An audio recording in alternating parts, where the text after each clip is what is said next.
د دې قرارداد د موافقې مراسمو کې چې د ولایت مقام مېلمستون کې نیول شوي و، هلمند والي الحاج مولوي عبدالرحمن مسلم کندوزي، د 215 اعظم قلی اردو قماندان الحاج ملا شرف الدین تقي، د مرافعه محکمې رئیس الحاج شیخ مولوي محمد محمدي، د علماو شورا رئیس شیخ مولوي محمد اسماعیل فرقانی، امنیه قماندان الحاج ملا امین الله زبیر، د ښاري محکمې رئیس مفتي محمد موسی کلیم برهاني، د جهادي مدرسې رئیس الحاج شیخ مولوي محمد عیسی بریالي، د علماو شورا رئیس، د علماو شورا ګڼ شمیر شیخانو، د ولایت مقام د دفتر ریاست کارکونکو چارو ادارې او تامیناتي امریت،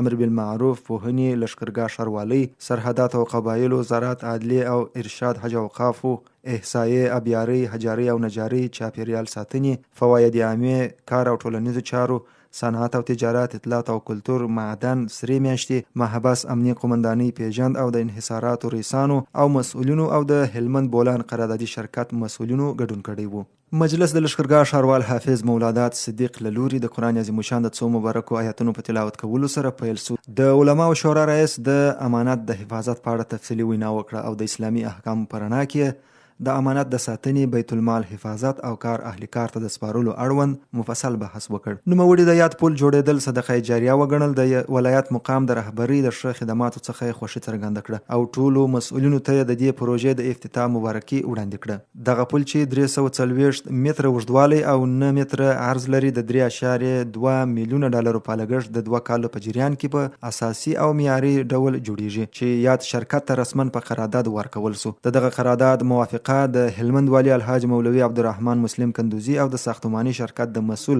میر احمد دراني ترمنځ په داسې حال کې وسوه چې پورته ذکر شوو مشرانو حضور درلود. هلمند والي د دې پروژې ټول بهیر د اول څخه تر اخره و مسؤلینو ته په پوره وضاحت تشریح کړ او د قرارداد د جزئیاتو په اړه یې بشپړه معلومات د مسؤلینو سره شریک کړه. ښاغلي مسلم وویل د پروژې کیفیت ډیر مهم دی او باید په لوړ معیار د نقشې موافق ترسره شي. د یادولو ده چې دغه 3.2 میلیونه ډالر به د اطلاعات او کلتور وزارت د فرهنګ او ګرځندوی معاینات له عوایدو څخه ورکول کیږي.